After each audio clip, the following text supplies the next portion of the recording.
Hey, what's up guys? This is Anthony from Anthony's Customs, and for this review, we are looking at the Storm Collectibles Street Fighter V Arcade Edition Alex figure, which is another Street Fighter figure from Storm, so you basically know what you're going to get. It's going to be a pretty solid figure with maybe a couple of issues, and that's pretty much what it is. It's definitely, the line is moving in the right direction.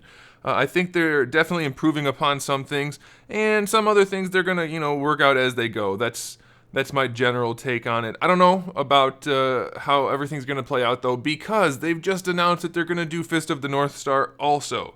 They just keep adding these IPs, which is generally a really good thing. But are they just going to have time to deliver on each of the IPs as they need to be delivered upon? That's not the right way to phrase that, but you get what I'm saying. So that'll be interesting to see. But it's nice to see they're picking up more IPs, and I think people are going to be happy to get some more figures. Anyway, this guy's a pretty cool figure, so let's go ahead and get him off the stand and take a closer look. This guy stands just shy of 8 1/4 inches, which makes him just about 20.5 centimeters, right around there. And this is a big figure. He's one of the larger characters in the game. Obviously not the largest. There's some giant characters in there now. But just in case you're wondering, we can go ahead and put him up against our other big guy. And you can see he's got some serious meat to him. Zangief is not that much bigger, so if you like big figures, this is the way to go. Also, they have nipples. His nipples are painted like nipples. His are painted a little oddly, like they just look like little burn marks. So that's a little weird, and I know that's a weird thing to mention, but I mentioned it, so now you know he's got little burn mark nipples. Otherwise, this guy looks pretty good, aesthetically speaking. He's got some nice overall composition. The skin tone's maybe a little saturated and cartoony, but that's really just a super nitpick. It's not, I think it's fine. Just for comparison, you can see against Zangief, he's got a little bit more shading in the skin. It's a little bit more realistic looking. His definitely looks a little plasticky, even though the plastic is still the same material. Does that make sense? It's got a little bit of a lower end vibe for some reason. I don't know if it's just the tone of it or what. Maybe it's the lack of shading. I don't know. It still has a little bit of that speckling throughout, but otherwise it's a little odd looking, but it's obviously not a big deal. It's just something you may notice if you put him up against somebody with Zangief who's got a lot of skin tone. That's all.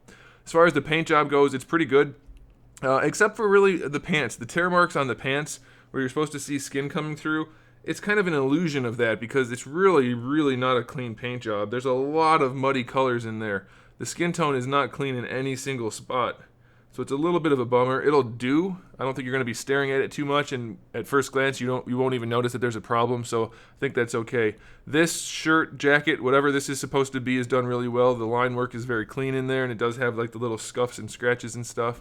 The suspenders are done well. We have that blue line going down the middle. That's clean. The buckles are pretty clean. His belt is painted nicely. Overall, I'm very pleased with the paint job. The boots have a little bit of paint on there for the buckles, and then the face looks pretty good. The one thing that does bug me, though, about the paint job is that, or I guess another thing that bugs me, the hair is, he's supposed to just be blonde, right? That's what it looked like on the package, but his hair is, it's got like a hint of green in it. It's a little darker, a little more muddy looking than I think the blonde hair should look, but it's not a big deal, but it's noticeable. It's noticeable that his hair is not actually yellow. So, I don't know, that seems like a thing, but also, who the heck designed his hair for Street Fighter V? Is that supposed to be the bangs hanging down the sides, or does he have giant sideburns and short hair everywhere else, or what? Oh my goodness, that's a bad head design. That's just bad. Street Fighter V, why you do this? Anyway, let's talk accessories, because he's got a bunch. We have 3 different faces. We have the normal face that comes on him in the package, one where he's showing his teeth, and then one where he's yelling. They're all done very nicely. I think it's a pretty good likeness. We also have interchangeable headbands, which is a very nice feature. They really thought ahead in giving us this option, and the headbands do come with the super sideburns. So you have the neutral one that's on him in the package, one going off to one side, and then one that's just kind of going back a little bit. We have a few different sets of hands. We have the 2 fist hands that come on him in the package, 2 karate chop hands, and then 2 different sets of open martial arts, grappling, whatever you want to call them, type of hands. We have 2 different energy effects, one for a karate chop and one for a fist, both very nicely done. Solid sculpts. I want to point out that's a good thing. There's no seam for you to see like a really heavy spot of coloring or anything like that. It's one solid piece for each one, so that's cool. And then lastly, we have the Street Fighter V display stand, which is standard for all the figures in the Street Fighter line. Alright, now on to the figure. How's the articulation? Well, that's interesting because there's a little bit of new stuff going on here, and some that's just kind of iteration upon the older stuff. So for the head, we have it feels like another double ball peg. It moves around very nicely, no real issues there. The neck is nice and stiff, so you don't really have any of that fight that you had with the original Ryu release. Maybe the neck doesn't move, like the neck itself doesn't move as much as Ryu's was intended to, so that could be why, but either way it works very nicely.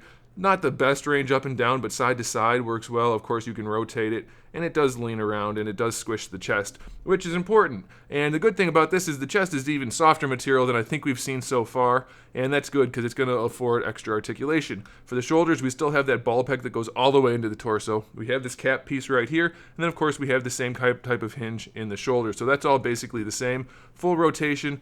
Nice butterfly. Of course, it goes up and down as well. As far as the hinge on the shoulder, the hinge itself doesn't go all that far. It's not quite horizontal, but you can go higher using the ball peg, which does take it up to horizontal. So that's pretty good. It will definitely work. Very nicely done. Nothing feels too tight or too loose. Bicep swivel is fine.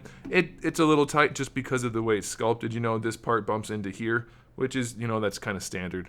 Double jointed elbows give you just better than 90 degrees. We're still not quite getting that great range out of there, and you can see there's technically enough room for it. It's just not engineered for it, so maybe they'll tweak that as they continue to develop the line. For the wrist, I'll go ahead and pop this off. Another good thing to note, I haven't had any issues of the wrist articulation coming out of the forearms on any of the recent figures, so that's good.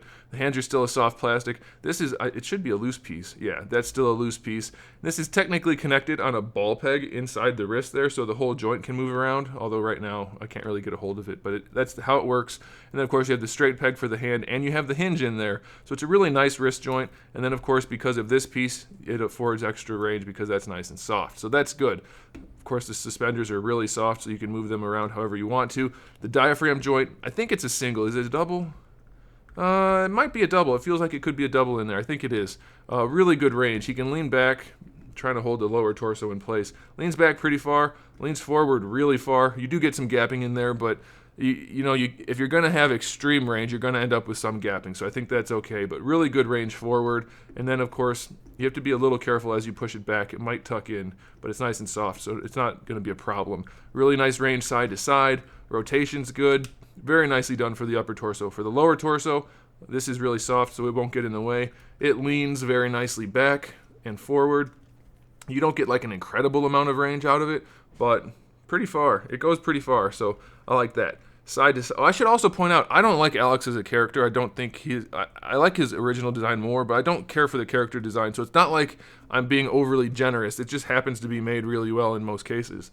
So it doesn't lean side to side too much at the lower torso, but you do get more rotation and leaning forward and back. Again, this is a floating piece. This is technically a floating piece, but these are connected to it. Now for the hips, they're a little bit more in line with Chun-Li. We don't have that big ball peg in there anymore, which is both good and bad. The ball peg affords a little bit more range, but it does give you more option for either breakage or stuck joints and that kind of thing. So now we have this kind of hinge, which doesn't give you quite as much range necessarily, but it does work nicely as you can see, so that's good. Then you have a swivel for forward and back, but mine is really loose. It's almost floppy, so that's not good. That peg that connects from here to here, from the hinge into the crotch, is not tight at all. And there's not much room for movement on his crotch piece, so the legs are a little bit more limited going forward and back, and they're floppy, so that's definitely a bummer. You do still get a really nice thigh swivel, double jointed knees, no tight joints again, so that's good, and it's not floppy, so that's nice. They're definitely not the best looking knees. There's a lot of gapping in there, but you get about 90 degrees. For the shins, you get a swivel at the top of the boot, and now they're doing something new for the ankles, which I don't know how I feel about. We have the standard hinge, which isn't the best, but it's definitely good enough going back. Little bit of range going forward, not a ton. We still have a toe hinge, but it's almost a Marvel Legends style ankle, so the foot rotates at a very steep angle, which is almost useless. So if you want to use that, you have to either rotate the whole leg or rotate the boot to keep it square, which does mess up the sculpt, but it's still functional.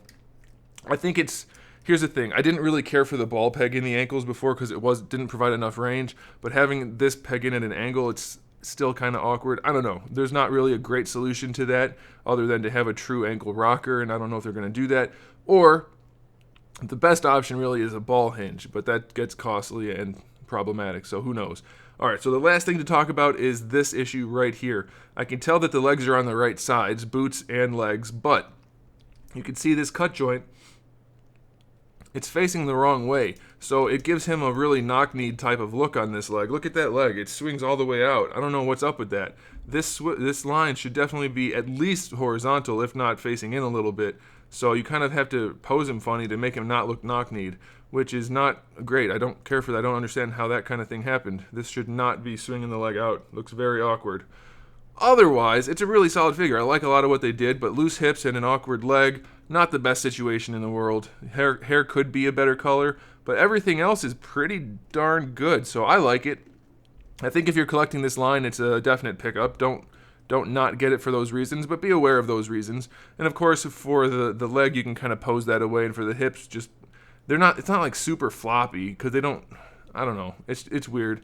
But it's not a deal breaker. It's just not as good as it could be. So I think we'll leave it there. Thanks for watching, guys. Make sure you subscribe to the channel. I have new videos up almost every single day. We talk about action figures, movies, TV shows, video games. We do a live stream 6 times a week for video games and for 3D modeling, where I make action figures. Plenty of stuff for you to watch on this channel. So make sure you come back for that. Give this video a thumbs up if you liked it. And in the meantime, keep collecting.